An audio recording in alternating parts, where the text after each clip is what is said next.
안녕하세요. 마음의 온도를 더하다 가온입니다. 때로 이 차가워진 마음 때문에 잠이 잘 오지 않거나 복잡한 생각 때문에 또 정리가 되지 않는 생각 때문에 마음이 괜스레 불안할 때, 그럴 때 찾으면 나에게 용기를 주고 힘이 되어주고 위로가 되어주는 그런 이야기가 한가득 있는 그런 채널을 만들어 보고자 이렇게 시작해 보게 됐습니다. 오늘 그 첫 번째 이야기로 제가 가져온 책은 바로 이 책입니다. 다산의 마지막 습관이라는 책이고요. 작가는 조윤재, 출판사는 청림출판입니다. 고전을 통해 나를 다스리고 나를 지키는 방법을 이야기하는 책입니다. 여러분은 책을 보실 때 갖고 계시는 습관 같은 게 있으신가요? 마음에 드는 문장에 이렇게 밑줄을 긋는다던가 아니면 마음에 드는 문장을 제가 좋아하는 노트에 이렇게 필사를 한다던가 다양한 습관들이 있으실 텐데요. 저는 이런 습관을 갖고 있습니다. 책의 시작하는 글, 작가가 쓴 도입 부분을 조금 집중해서 읽는 편입니다. 저자가 어떤 마음으로 이 책을 써내려 갔는지, 어떤 메시지를 전하고자 하는지를 가장 함축적으로 잘 드러내주는 부분이기 때문입니다. 그런데 이번에 읽은 이 책은 정말 그 도입 부분만 읽고도 제 머릿속에 생각이 한가득 찼었습니다. 그 중에서도 가장 제 마음에 와닿았던 부분들, 여러분에게 공유하고 싶은 부분을 발췌해 왔는데요. 한번 읽어봐 드려볼게요. 수신, 잃어버린 나를 찾아 단단히 몸에 새기는 공부. 다산은 40이 될 때까지 누구나 부러워할 인생을 살았다. 어린 시절부터 탁월한 문제로 천재 소리를 들었고 성균관에 들어가서도 뛰어난 재주로 정조의 눈에 들었으며 이후 과거에 급제하면서 일찌감치 관직의 길로 나섰다. 그리고 정조의 총애를 한몸에 받으며 승승장구했던 그는 40이 채 못된 나이에 형조참의의 자리에 오르며 정점을 찍었다. 심지어 나이든 형조판서의 대행을 명받아서 지금의 장관 직책을 수행하기도 했다. 하지만 다산은 이처럼 화려했던 자신의 과거를 가리켜 나를 잃어버린 시간이었다고 했다. 나라는 것은 그 성품이 달아나기를 잘해 드나들매 일정한 법칙이 없다. 아주 친밀하게 붙어 있어서 배반하지 못할 것 같으나 잠시라도 살피지 않으면 어느 곳이든 가지 않는 곳이 없다.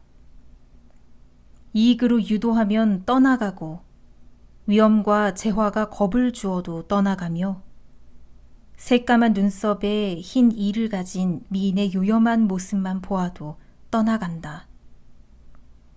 그런데 한 번 가면 돌아올 줄 몰라 붙들어 만류할 수 없다. 세상에서 나보다 더 잃어버리기 쉬운 것이 없다. 어찌 실과 끈으로 매고 빗장과 자물쇠로 잠가서 지키지 않는가. 큰형인 정약현이 당호를 수호제로 짓자 느낌발을 쓴 수호제기에 실린 글입니다. 수호는 나를 지킨다는 뜻으로 화를 입었던 다산의 형제 중에서 유일하게 자신을 지켰던 큰형의 신념이라고 할 수 있다. 다사는 그런 형을 부러워하며 한편으로는 자신을 지키지 못했던 안타까움을 담아 이 글을 지었다. 글은 이렇게 이어진다. 나는 잘못 간직했다가 나를 잃은 자다. 어렸을 때 과거가 좋게 보여서 과거 공부에 빠져 지낸 세월이 10년이었다. 마침내 처지가 바뀌어 조정에 나아가 검은 사모에 비단 도포를 입고 미친 듯이 큰 길을 뛰어다닌 세월이 12년이었다. 또 처지가 바뀌어 한강을 건너고 조령을 넘어 친척과 분묘를 버리고 곧바로 아득한 바닷가의 대나무 숲에 달려와서야 멈추게 됐다. 이때는 나도 땀이 흐르고 두려워 숨도 제대로 쉬지 못하면서 나의 발꿈치를 따라 함께 이곳에 오게 됐다. 나는 나에게 말하기를 자네는 무엇 때문에 여기에 왔는가? 여우나 도깨비에 끌려서 온 것인가? 아니면 해신이 부른 것인가? 자네의 가정과 고향이 모두 초천에 있는데 어찌 본고장으로 돌아가지 않는가? 물었다. 끝끝내 나라는 것은 멍한 채로 움직이지 않으며 돌아갈 줄을 몰랐다. 그 얼굴빛을 보니 얽매인 곳이 있어서 돌아가고자 하나 가지 못하는 듯 했다. 마침내 붙잡아서 함께 이곳에 머물렀다. 다산의 고백이 처절하다. 다산은 누명을 쓰고 머나먼 땅으로 귀향을 떠났을 때뿐 아니라 과거를 준비하고 성공을 구가했던 20여 년까지도 나를 잃어버린 시간이라고 했다. 하지만 다행히 다사는 나를 찾았다. 의외로 머나먼 바닷가 귀향지에서였다. 그의 삶에서 가장 길고 큰 비극의 시간이었지만 다사는 그곳에서 잃어버린 나를 찾았다. 최악의 절망에서 삶을 포기할 수도 있었던 극단적인 고난의 시간에서 다산이 자신을 찾을 수 있었던 힘은 무엇일까? 무엇이 잃어버린 나를 찾게 했을까? 그것은 자기 삶의 의미와 가치가 학문에 있고 오직 지피를 통해서만이 삶의 목적을 달성할 수 있다는 확신이었다. 그동안 잊고 있었던 학자라는 정체성에 대한 깨달음이기도 했다. 그리고 그 힘이 된 것은 바로 소학에서 얻은 수신이었다.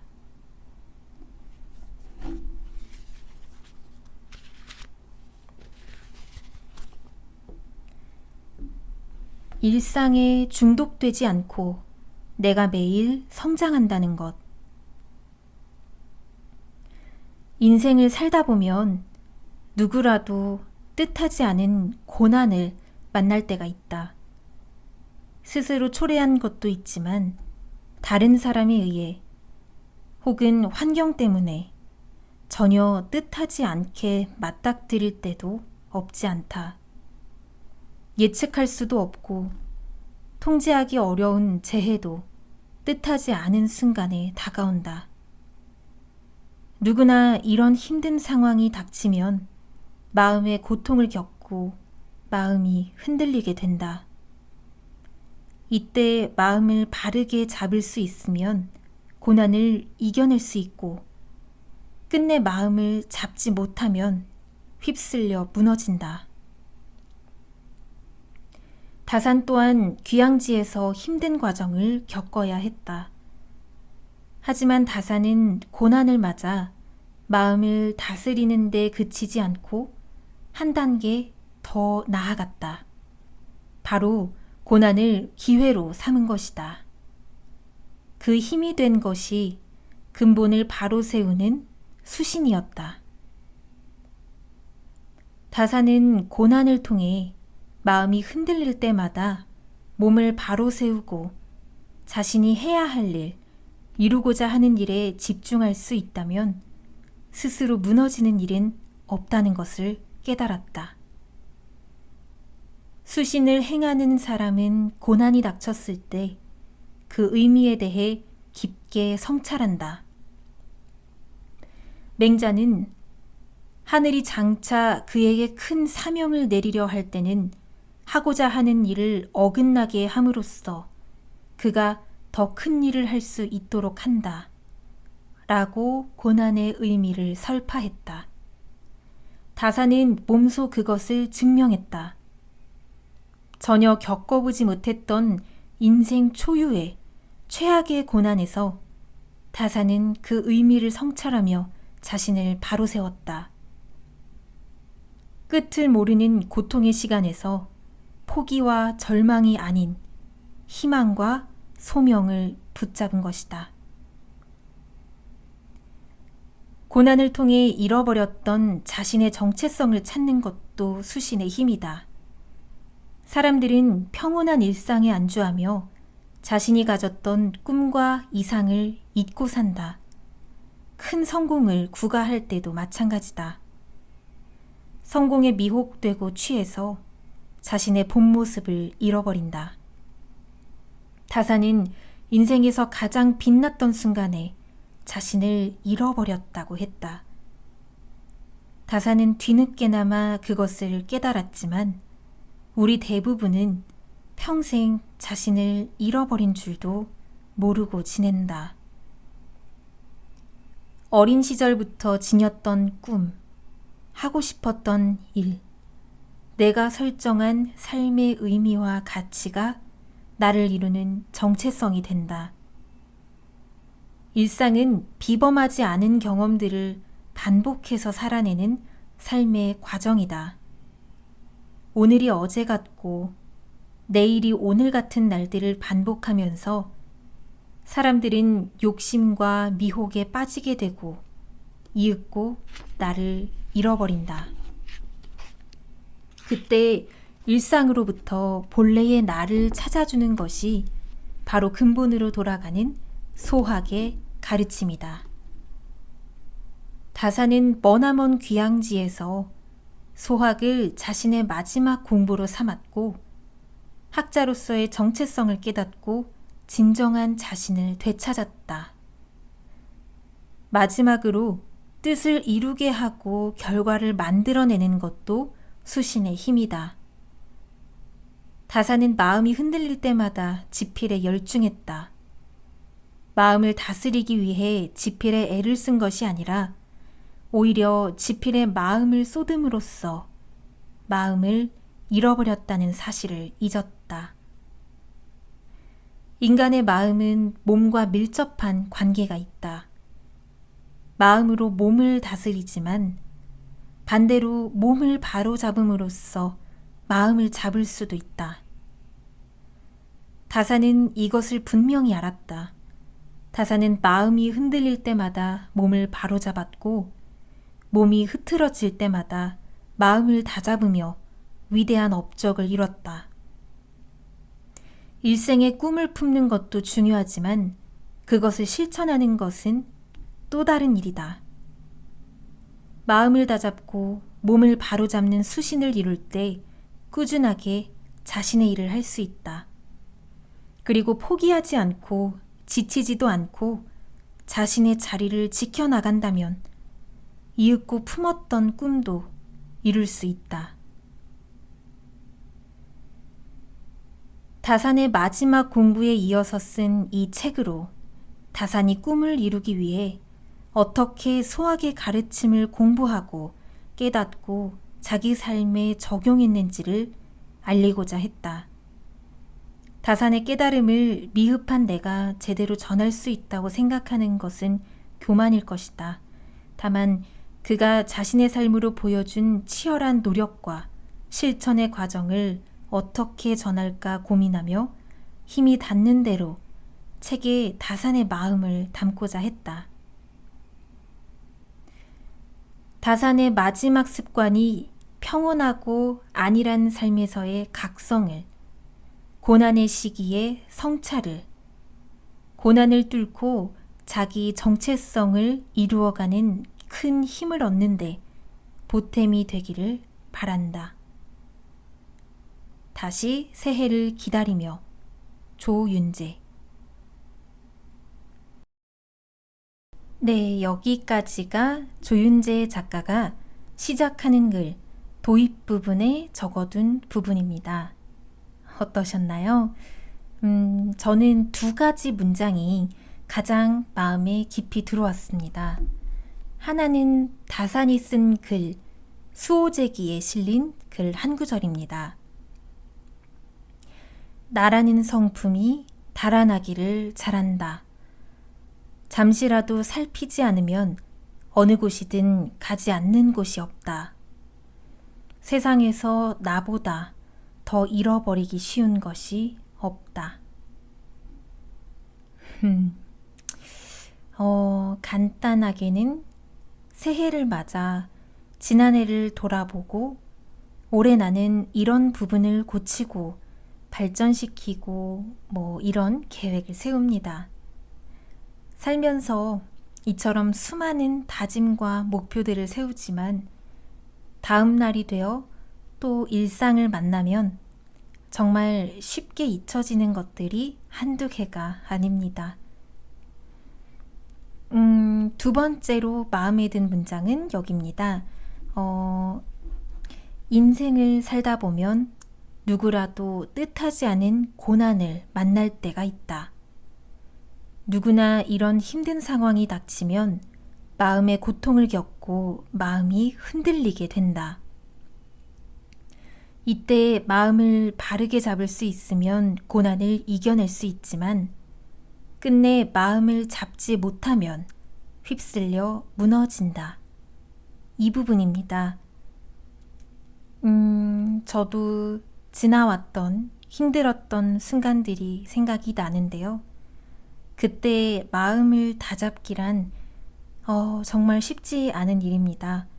하지만 그 순간을 버티고 이겨내고 마침표를 찍어야 그 다음도 있다는 것을 느낄 때가 있습니다. 그래서 더없이 이 말이 공감이 되고 마음을 다잡는 방법을 이 책에서 찾길 바라는 마음에 이 책을 서점에서 손에 집어들었던 것 같습니다.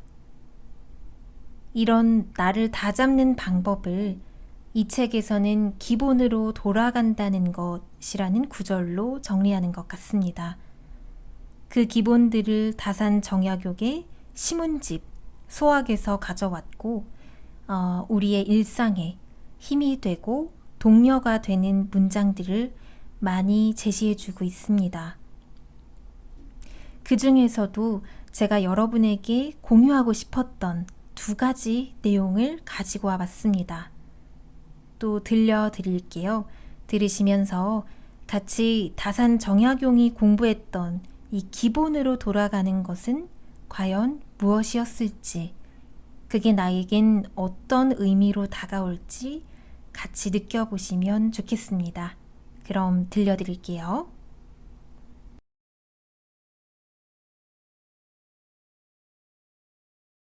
세상을 바꾸고 싶다면 책상부터 정리하라.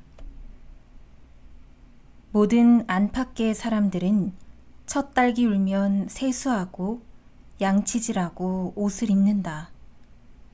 베개와 대자리를 걷고 방과 마루, 뜰에 물을 뿌리고 청소한 다음 자리를 펴놓는다. 그런 다음에 각자가 맡은 일을 한다. 얘기, 내칙. 논어 자장에는 공자의 제자 자하와 자유가 논쟁하는 고사가 나온다. 자유가 말했다. 자하의 제자들은 물 뿌리고 빚이라는 일이나 손님 응대하는 일, 나아가고 물러나는 예절은 잘하지만 그런 것은 말단이다. 근본적인 것을 따져보면 아무것도 하는 것이 없으니 어찌하려는 것인가. 자하가 이를 듣고 말했다. 아, 언유의 말이 지나치구나.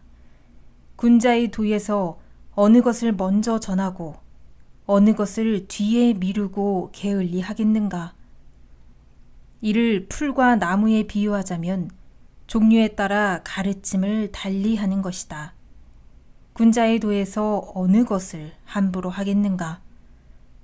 처음부터 끝까지 일관되게 갖추고 있는 것은 오직 성인뿐이로다. 자유는 자하가 너무 기초적인 일에 치우쳐 정작 높은 차원의 도를 제자들에게 가르치지 않는 것을 탓했다. 그래서야 언제 수양과 학문의 진전이 있겠느냐는 것이다. 하지만 자하의 생각은 달랐다. 군자의 도는 일상의 일에서부터 높은 도에 이르기까지 어느 것 하나 미치지 않는 것이 없어야 한다고 봤다. 학문의 처음에서부터 높은 차원의 도까지 모든 것을 알고 있는 사람은 오직 성인밖에 없으니 제자들은 자기 수준에 맞게 기본적인 것에서부터 높은 도에 이르기까지 합당한 배움을 얻어야 한다는 것이다. 자유와 자하, 두 사람은 모두 공문십철에 속한다. 특히 공자는 이 둘을 학문과 문학에 뛰어난 제자로 꼽았다. 이처럼 높은 학식과 수양을 지닌 두 사람 가운데 누구의 견해가 옳은지에 대해서는 선뜻 판단하기가 어려울 것이다. 단지 두 사람이 제자를 가르치는 교육 방식에 차이가 있을 것이라고 짐작할 뿐이다. 하지만 논어에 실려있는 공자의 가르침을 보면 자하가 좀 더 공자의 뜻에 가깝다고 볼 수 있다. 논어 헌문에 실려있는 고사를 보면 공자가 나를 알아주는 사람이 없다고 한탄하는 장면이 나온다. 자공이 의아해서 어찌 사람들이 스승님을 몰라주겠습니까? 라고 묻자 공자는 이렇게 대답했다. 하늘을 원망하지 않고 다른 사람을 탓하지 않는다. 일상의 일을 배워서 심오한 이치에까지 도달했으니 나를 알아주는 것은 저 하늘이로다. 공자의 학문은 차원이 높다. 하지만 그 시작은 바로 일상의 사소한 지점에서부터였다고 공자는 말하고 있다. 아무리 높은 차원의 도라고 해도 일상에서 깨달음을 얻은 것이다. 자유가 말했듯이 공부의 근본은 도와 덕일지라도 그 시작은 바로 가까운 하루하루의 삶을 충실히 하는 것이다.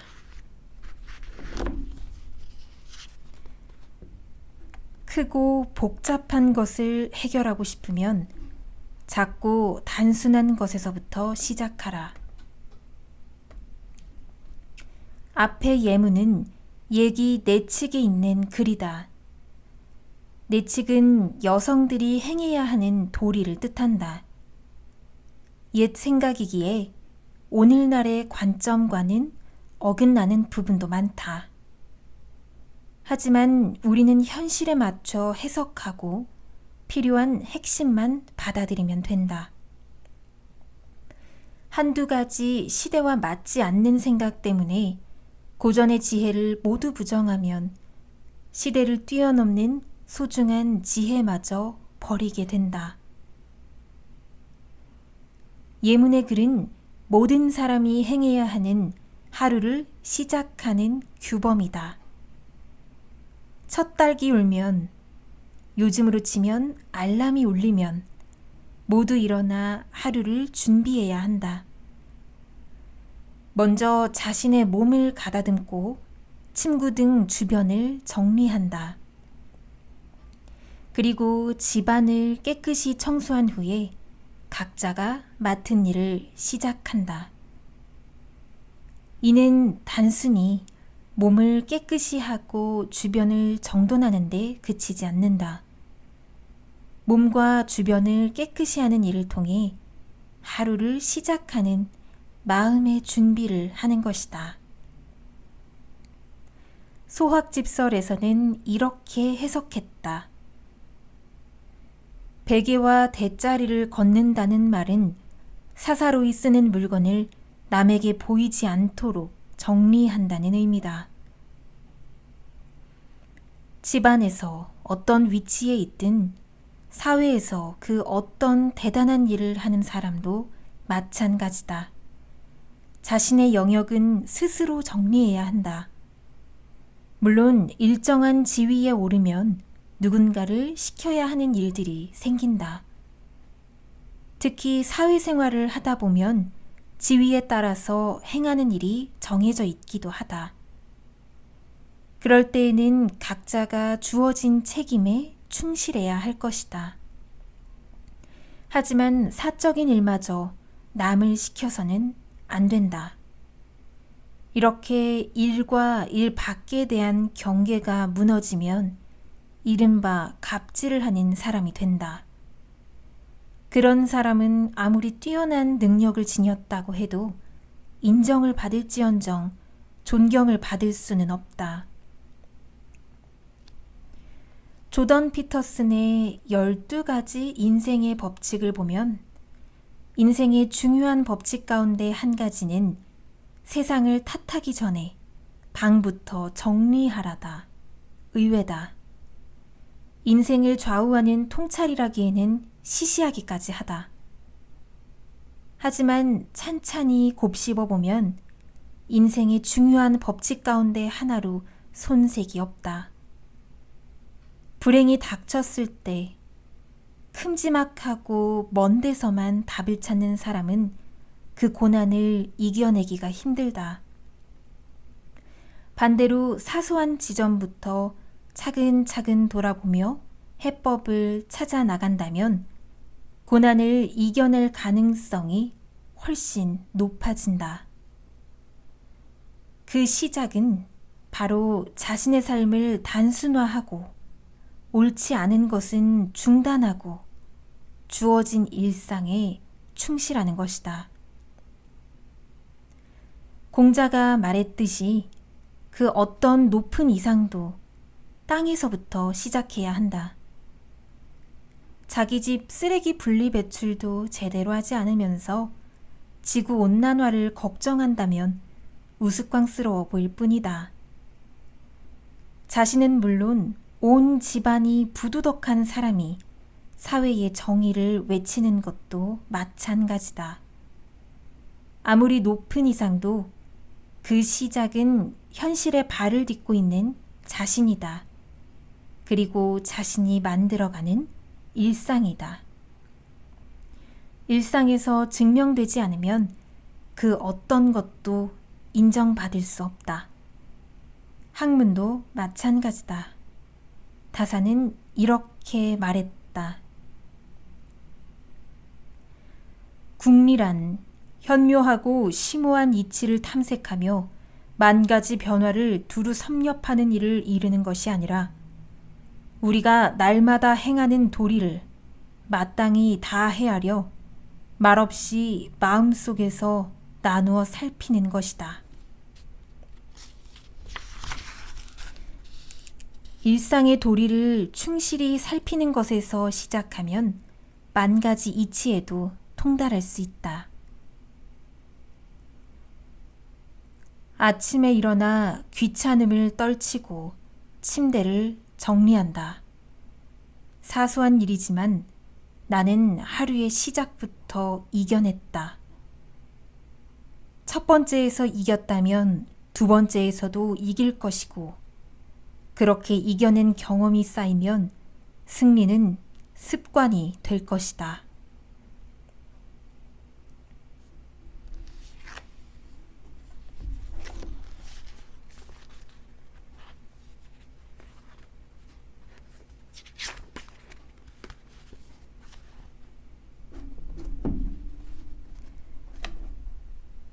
마음을 단단하게 지켜내려면 흔들리는 마음을 인정해야 한다. 마음이 단박하지 않으면 뜻을 밝힐 수 없고, 마음이 안정되지 않으면 뜻을 이룰 수 없다. 무후전서. 제갈량이 8살 난 아들 제갈첨에게 보낸 편지 계자서에 실린 글이다. 짧지만 자녀에게 전해야 할 소중한 가르침을 담고 있다. 제갈량은 먼저 마음의 다스림과 검소함을 가르쳤다. 계자서는 군자는 고요한 마음으로 몸을 닦고 검소함으로 덕을 기른다로 시작된다. 삶에서 가장 먼저 챙겨야 할 덕목은 바로 수신과 덕이며 그 바탕이란 마음의 고요함과 생활의 검소함이라는 것이다. 마음을 다스려야 수신이 되고 검소함이 습관으로 몸에 익어야 덕을 기를 수 있다. 다음에 실려있는 문장이 앞의 예문이다. 원문에서 단박하다는 것은 마음이 깨끗하고 맑아서 순수하다는 것이다. 이를테면 욕심에서 벗어난 마음인데 이런 마음이 있어야 검소한 삶을 누릴 수 있다. 그리고 올바른 뜻을 펼칠 수 있게 된다. 눈앞의 이익에 휘둘리면 마음이 흐려지고 행동도 저급해지게 되므로 높은 이상을 품을 수 없다. 그 다음 영정은 마음이 평온한 경지를 일컫는다. 작은 어려움에도 쉽게 흔들리고 위기에서 평정심을 잇는 사람은 큰 일을 이룰 수 없다. 당장 닥쳐온 일을 수습하기에 급급해 미래를 생각해 볼 여유가 없기 때문이다. 논어에서는 멀리 내다보지 못하면 반드시 가까운 곳에 근심이 생긴다라고 했다. 누구나 크고 작은 일상의 어려움과 마주치며 살아간다. 만약 이런 어려움에 쉽게 흔들리게 되면 조급해지고 멀리 내다보며 큰 계획을 세울 수 없게 된다. 앞의 예문은 제갈량이 평생의 좌우명으로 삼을 정도로 좋아했던 구절이다. 그리고 그가 마법과도 같은 탁월한 능력을 발휘하는 데 바탕이 되어준 말이기도 하다. 치열한 전장에서 상대의 심리와 주변 환경을 읽고 이를 이용하는 것은 어떤 돌발적인 상황에서도 흔들리지 않는 마음이 없으면 불가능하다. 제갈량의 상징인 통찰력은 남다른 재치나 번뜩이는 기재가 아니라 바로 이러한 평상심에서 나왔다. 통찰력은 표면 아래에 있는 진실을 볼 수 있는 능력을 말한다. 제갈량은 자신의 마음을 다스릴 수 있었기에 통찰력을 얻을 수 있었고 혼란스러운 전장에서도 휘둘리지 않고 놀라운 결과를 만들 수 있었다. 이어서 제갈량이 전한 것은 배움이다. 바로 배우지 않으면 재능을 펼칠 수 없고 뜻이 없으면 학문을 성취할 수 없다. 라는 유명한 구절이다. 탄탄한 지식이라는 기반 없이는 꿈을 이루기 어렵다. 제갈량 역시 뛰어난 행정가이자 책략가이기 앞서 유가, 법가, 도가 등 당시 제자 백가에 능통한 학자였다. 어린 시절부터 갈고 닦은 다양한 공부가 군사가 되는데 바탕이 된 것이다. 그리고 제갈량은 올바르게 공부하기 위해서는 반드시 나태함과 조급함에서 벗어나야 한다고 가르친다. 게으르면 정밀하게 연구할 수 없고 거칠고 조급하면 성품을 다스릴 수 없다. 나이는 때와 함께 달리며 뜻은 해와 함께 가버려서 마침내 마르고 시들게 되면 궁색한 곳에서 한탄한들 다시 돌이킬 수 없다. 성품이 게으른 사람은 깊이 공부를 하기 어렵고 조급한 사람은 좋은 성품을 이루기 힘들다. 그리고 이런 패습으로 자신을 버린 사람은 다시 되돌리기 어렵다. 결국 아무런 성취도 뜻도 없이 나이가 들어서 후회하게 되는데 이때가 되면 아무리 후회해도 소용이 없다는 통렬한 가르침이다. 마음 공부는 스스로의 연약함을 깨닫는 데에서 시작한다. 제갈량은 아들이 훌륭한 인물이 되기를 원하는 간절한 심정을 편지에 담아서 보냈다. 비록 8살의 어린 나이지만 제갈량의 가르침은 단호했다. 나이에 상관없이 분명한 삶의 이치를 가르쳐야 한다는 점에서 제갈량은 타협할 수 없었을 것이다.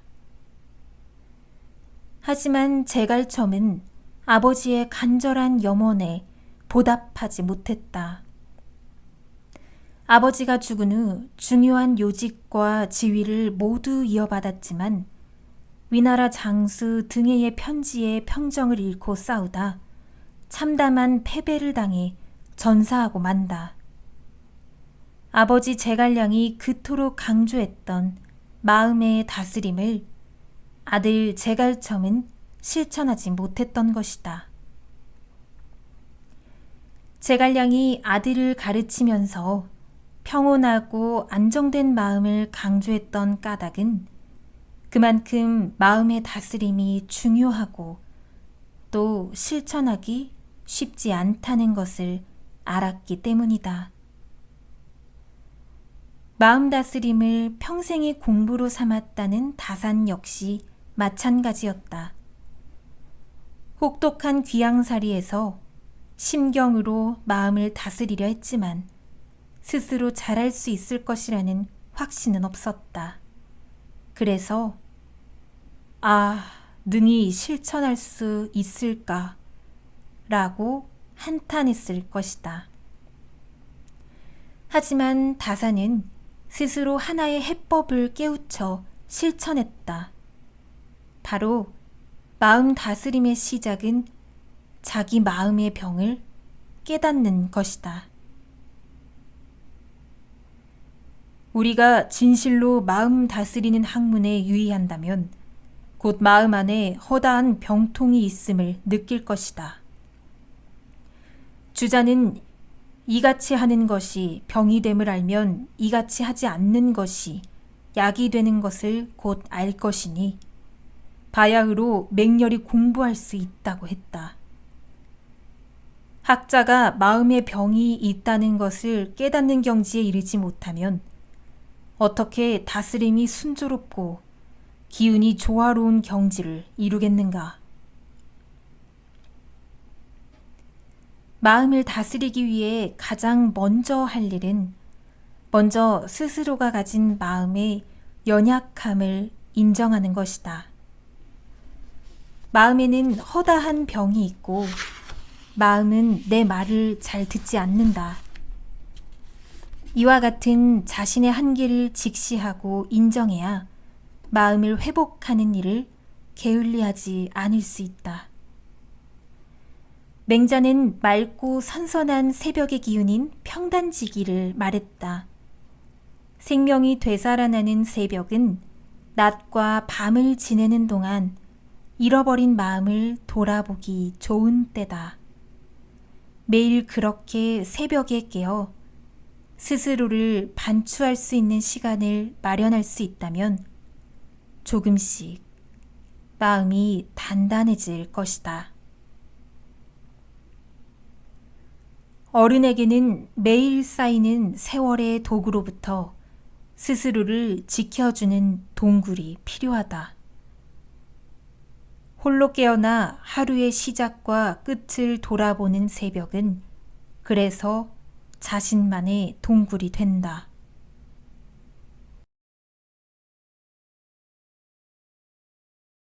네, 여기까지 읽겠습니다. 어떻게 들으셨나요?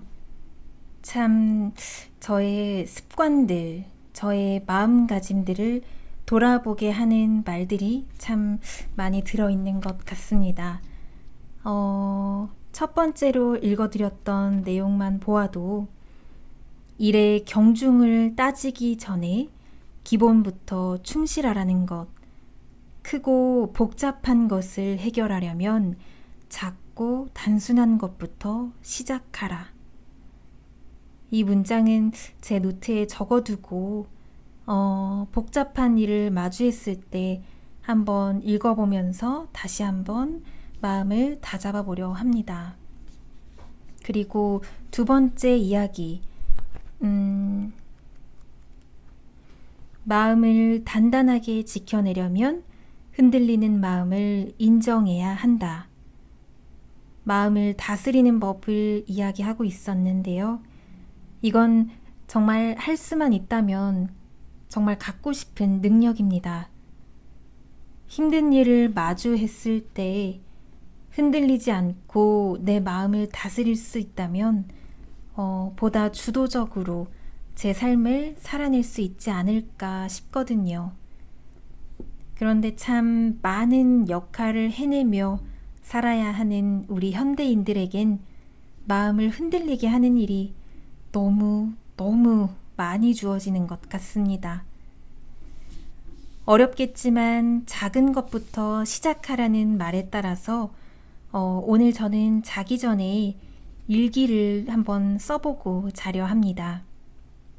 여러분도 주무시기 전에, 하루를 마무리하시기 전에 작은 한 가지 한번 해보시고 주무시는 건 어떠실까요? 오늘 이야기는 여기서 마치도록 하겠습니다. 편안한 밤 되세요. 오늘 제가 들려드린 이야기가 조금이라도 마음에 드셨다면 저는 더없이 행복합니다. 지금까지 마음의 온도를 더하다 가온이었습니다.